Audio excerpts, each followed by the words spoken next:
Tetanus is an insidious, half-forgotten, indestructible, and unusual disease. This is something very scary, but it seems to be from another life. Pricking a finger or injuring a leg, we usually do not think about what invisible danger awaits us. Gardening, farming, fishing, picnicking, hiking in the woods or mountains can lead to a variety of injuries. Usually, we do not pay enough attention to small cuts, burns, and scratches. However, it is important to remember that if soil or dirt gets into the wound, such a virulent disease as tetanus can develop. Tetanus is popularly called barefoot disease. Tetanus is one of the most severe and dangerous infectious diseases caused by tetanus bacillus, Clostridium tetani, and its toxin. Tetanus bacillus can only exist where there is no oxygen. In science, such organisms are called anaerobic. Tetanus bacteria are highly oxygen sensitive and live in the upper layers of the soil and in the feces of humans and animals. Although the bacteria themselves are quite vulnerable, their spores are highly resistant to external influences. They are resistant to drying. They survive boiling and treatment with disinfectants. Tetanus bacillus spores are die-hard and can survive in soil and domestic dust from several months to several years. The tetanus bacillus can even live in the human intestine, causing no harm without any symptoms. Of course, the most important feature of the bacterium is its ability to produce a toxin dangerous to humans. When bacteria, deprived of oxygen, enter damaged tissues, they begin to actively multiply and form spasmotoxin, one of the strongest bacterial poisons, worse than botulinum toxin. Surface wounds, such as children's small scratches or skinned knees, are less dangerous because they are open and have oxygen. And we already know that the causative agent of tetanus is an anaerobic bacterium that multiplies deep in the tissues in the absence of oxygen. First of all, deep stab wounds are grievous, which occur when punctured with a nail or other sharp objects. Such wounds are especially dangerous for the probability of tetanic infection. The disease can develop in depth and be invisible at first, and then bloom in full force. Due to the anatomical structure of the foot and hand, the infection can spread through the tissues surrounding the tendons. There is a belief among people that a person who steps on a rusty nail dies in terrible agony. In reality, this is not a myth at all. Of course, not every person who steps on a nail dies. However, you must be aware of the danger of tetanus infection and take prevention seriously. It should be noted that it is impossible to acquire tetanus from the air or from touching other people and animals. So, there are no epidemics of tetanus, and all cases of infection are single. The mass incidence of tetanus can be associated with wars and disasters, when injuries and accidents are widespread among people and hygienic and sanitary conditions are violated. However, the fact that tetanus is not an epidemiological threat and is not transmitted from person to person does not make tetanus harmless. Many people think that tetanus infection is something out of science fiction, but this probability is far from being equal to zero. The bacteria that causes tetanus can lie dormant in the soil for a long time. The fact is that these bacteria have one super ability. When external conditions become unfavorable, they form spores. Spores enter the soil with the excrement of people and animals and retain their infective ability for years. A splinter or a deep cut is enough for bacterial spores to enter the body. All kinds of pricks with plant thorns are also dangerous in terms of tetanus infection. Even the habitual peeling of potatoes, carrots, and other soil-contaminated root crops can lead to infection. Rubbed feet are also dangerous, as bacteria can be found in the city dust. Dust is also formed from the soil. The soil is brought on the wheels of cars from outside the city, or lawns are renewed with fresh humus, the biologist explained. An insect bite can also lead to infection with tetanus if you scratch the itchy bite with dirty hands. This is especially true for children. Hands are constantly dirty on the street, and it is difficult even for an adult to resist and not scratch.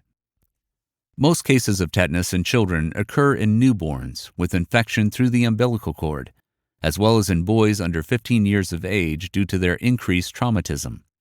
Among adults, about 60% of tetanus cases occur in the elderly.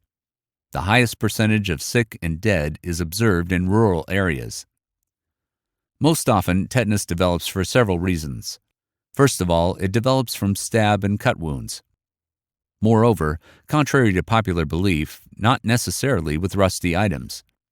Also, tetanus can be infected with complex fractures of bones contaminated with soil particles, burns and frostbite, gunshot wounds, surgical operations, animal bites, and chronic ulcers on the legs.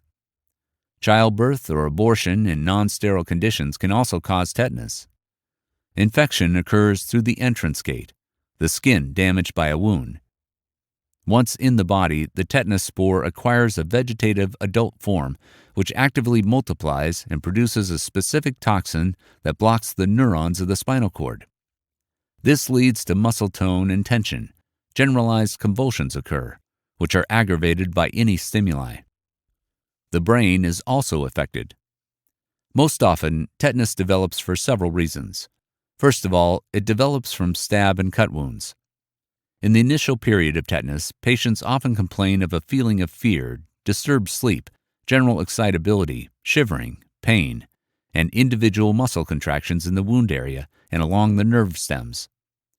It is important to stress that the symptoms of the initial period of tetanus are steadily increasing and progressing without adequate treatment. So, muscle twitching at the site of injury is soon replaced by a distinct feeling of tension of the entire muscle group. There are a number of symptoms that are characteristic of tetanus infection, by which tetanus can be unmistakably recognized. This is the so-called early tetanus triad. Firstly, it is trismus, that is, a spasm of the masticatory muscles. Sometimes the patient cannot open his mouth at all. Second, it's a sardonic smile. Due to spasms of the facial muscles, the facial expressions of the patient are greatly distorted. A typical facial expression appears. The jaws are strongly compressed, the eyebrows are raised, the alae of the nose is puffed up, the corners of the mouth are drawn to the sides and down. A smile and a grimace of suffering seem to appear on the patient's face at the same time, so this aspect received the figurative name sardonic grimace. Thirdly, it is dysphagia, that is, swallowing difficulty, which is also caused by muscle spasms. The patient cannot swallow not only solid food, but even saliva and water. Due to the abnormal muscle strain, neck tension also develops, gradually spreading to the neck, then the back and below. This painful condition is characterized by increased muscle tone and resistance when trying to make a particular movement. Subsequently, the tone and painful tension affects all muscle groups with the exception of the hands, feet, fingers, and toes. Against the backdrop of great skeletal muscle tonicity, secondary short-term attacks of very painful general tetanic convulsions occur, which can last several seconds and sometimes minutes. With tetanus, all the nerve cells in the body are activated, which then stimulates muscle contraction. During each such attack, a person is in unbearable pain. A characteristic symptom of tetanus is arched position, a characteristic convulsive bending of the body with support only on the heels and back of the head. Infection with tetanus is accompanied by fever, depending on the severity. The shorter the incubation period, the more severe the clinical picture of tetanus, the higher the body temperature and the course of the disease in general. The latent period of the disease averages 8 to 14 days and can last from 3 to 21 days. Doctors distinguish 3 types of tetanus. Local tetanus is quite rare. Generalized one, that is affecting the whole body, affects 80% of patients. There are also rare forms, such as fulminant, Rose's cephalic tetanus, and others. With regard to rare types of tetanus, such as Brunner's head tetanus, for example, and Rose's cephalic tetanus, you should know that these are very severe forms of the disease with high mortality rates. These forms have a short incubation period due to the localization of the wound on the head or face. Even if the disease proceeds in a mild form, the probability of death is 10%, but half of the patients die from a severe form of tetanus. Moreover, the causes of death can be very different, from blockage of the pulmonary artery to a fracture of the spine. To be continued in the next episode. Stay tuned.